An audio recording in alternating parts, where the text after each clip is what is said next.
A few years ago, I was part of a group invited to speak about humanism with inmates at a local penitentiary. What a thrilling opportunity, I thought, engaging with people in prison, discussing a unique and misunderstood worldview. I figured there wouldn't be too many out humanists in prison, so I expected a handful of people, 5, 10. Dozens showed up. We were stunned and thrilled, of course.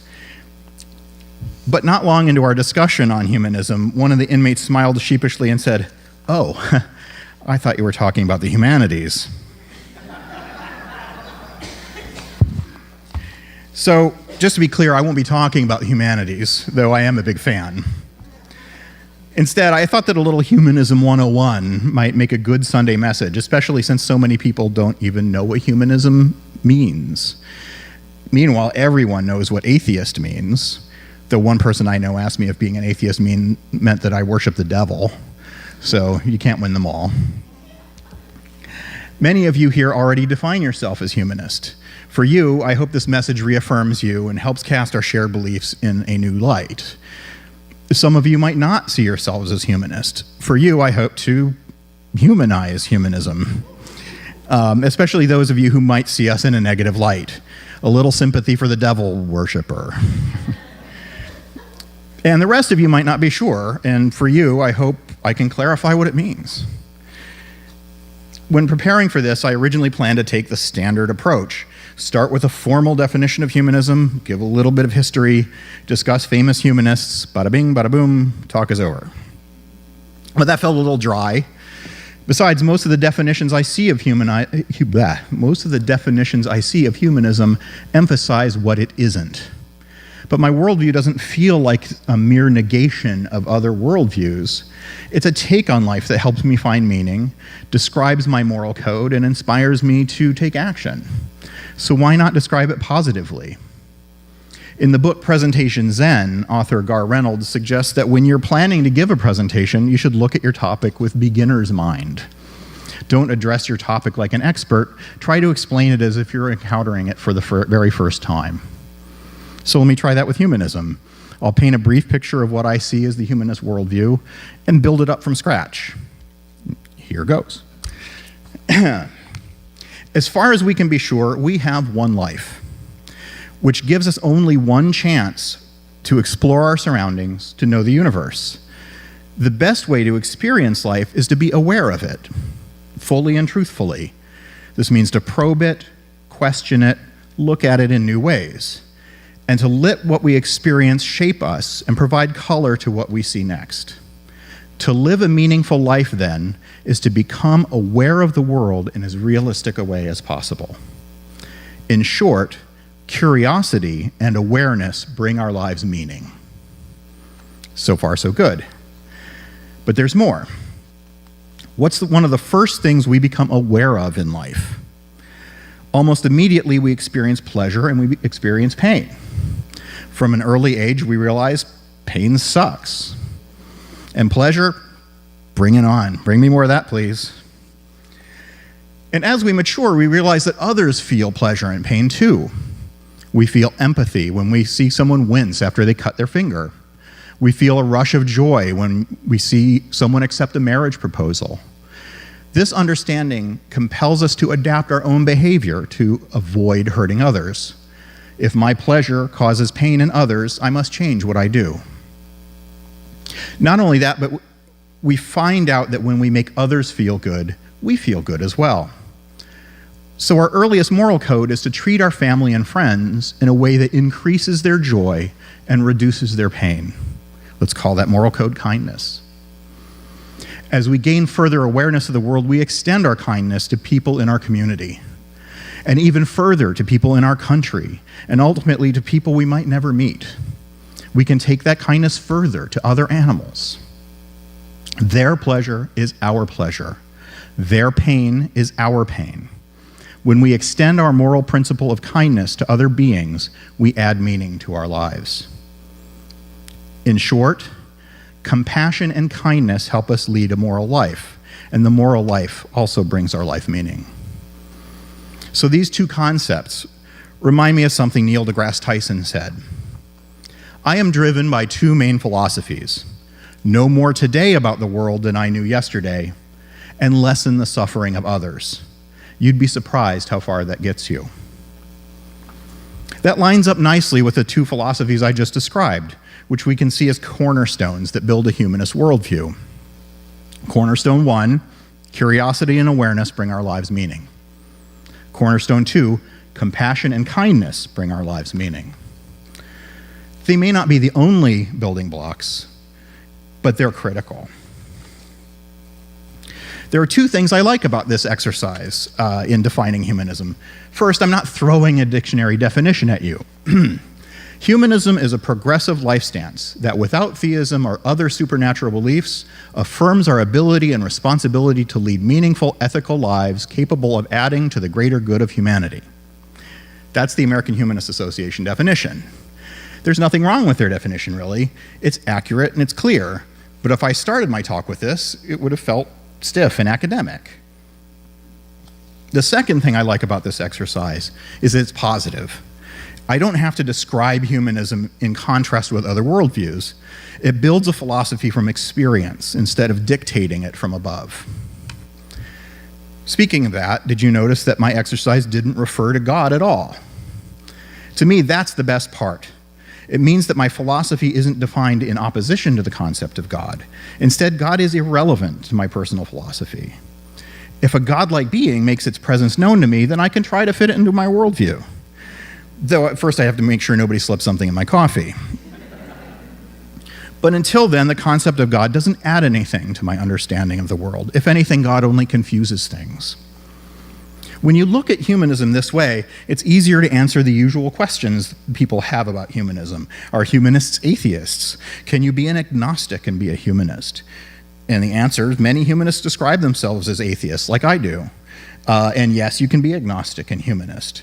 But the specific words you use don't matter as much when you have this way of looking at it. Most definitions of humanism mention God or theism right out of the gate. To be honest, there's a good reason for that. It's because our society assumes that God is the cornerstone of any philosophy on meaning or morality. So humans still got to reckon with the old dude. So let's look deeper at these two cornerstone philosophies. Again, the first cornerstone, curiosity and awareness bring our lives meaning. Does that remind you of anything? Fourth principle? It's the principle that refers to a free and responsible search for truth and meaning. The bumper sticker of this idea would be think freely, but think responsibly. So to a humanist, think freely means go ahead, come up with new ideas, reconsider what you think you already know. Meanwhile, think responsibly means don't fall in love with your new idea yet. Check it out first.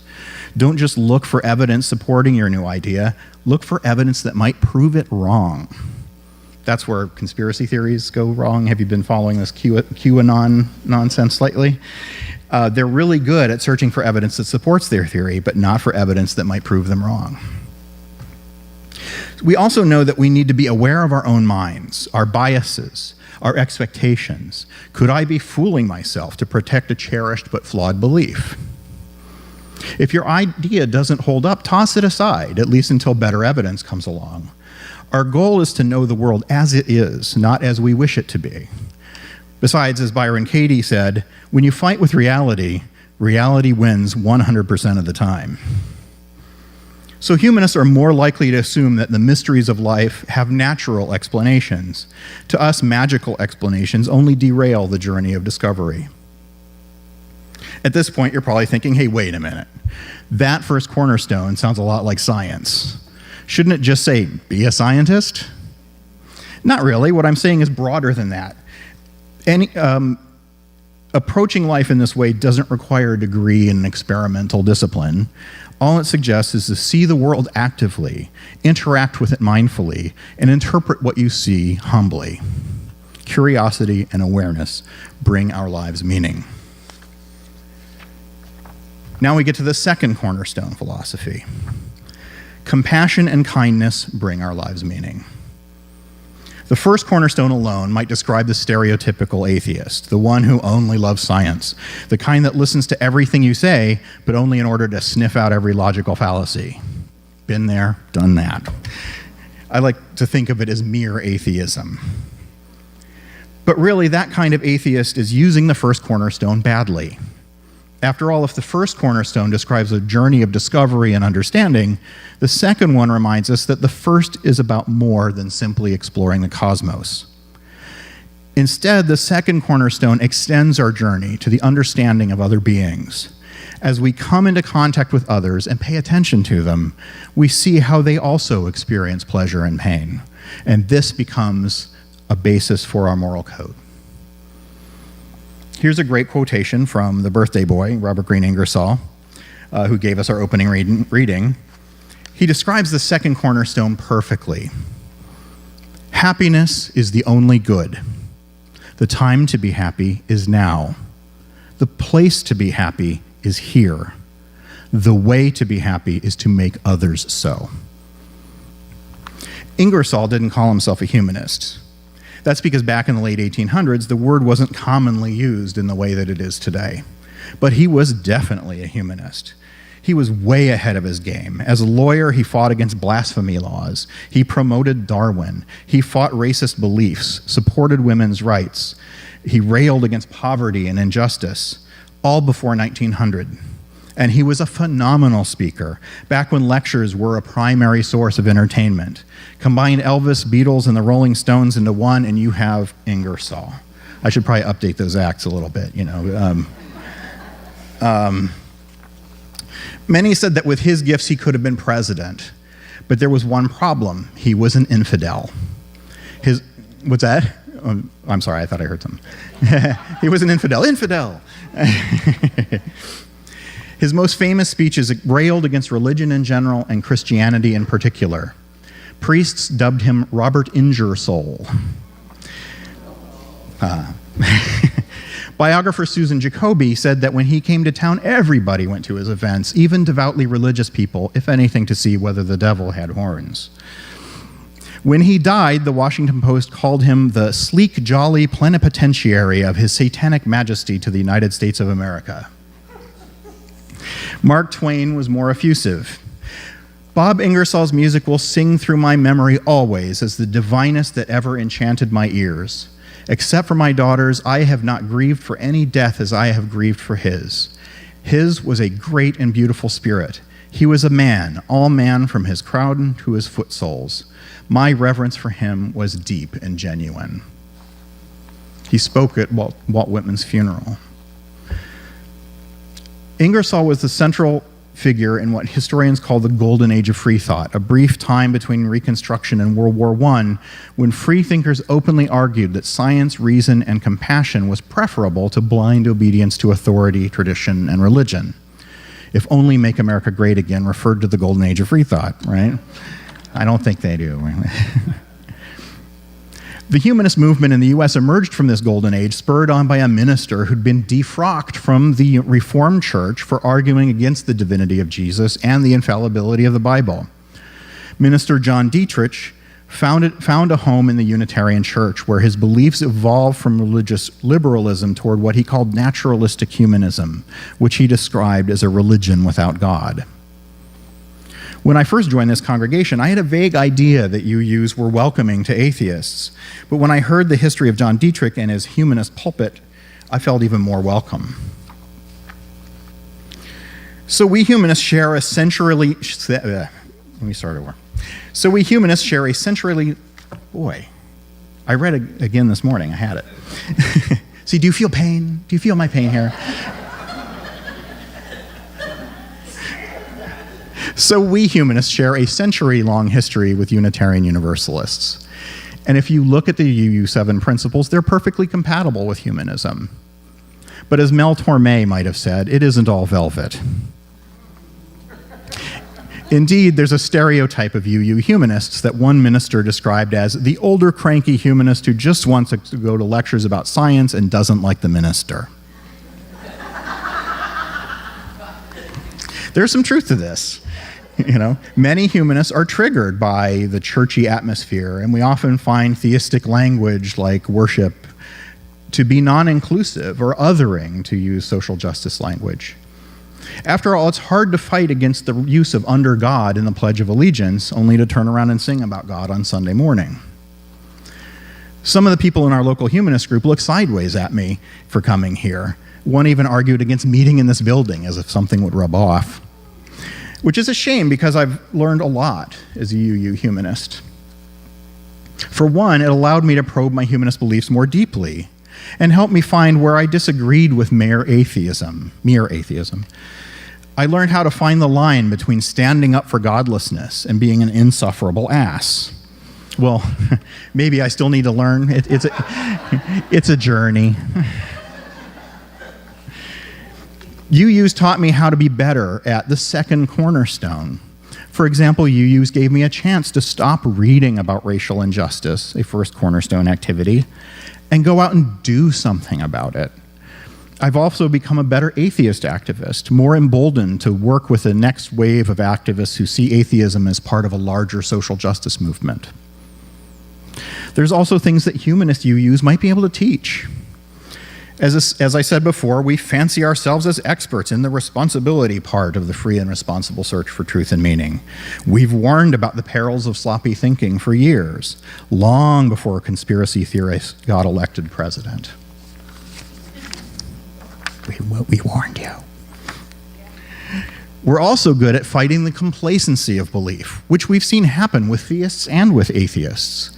By this, I mean the tendency to congratulate ourselves for believing the right things and using this to do nothing, to rest on our laurels. Humanists and UUs share a lot in common, and we can learn from one another. So, you want to hang out and stuff? Whether you already knew you were a humanist or just realized you might be one today, I invite you to a meeting of the South Jersey Humanists. Together we can be good without God. Thank you.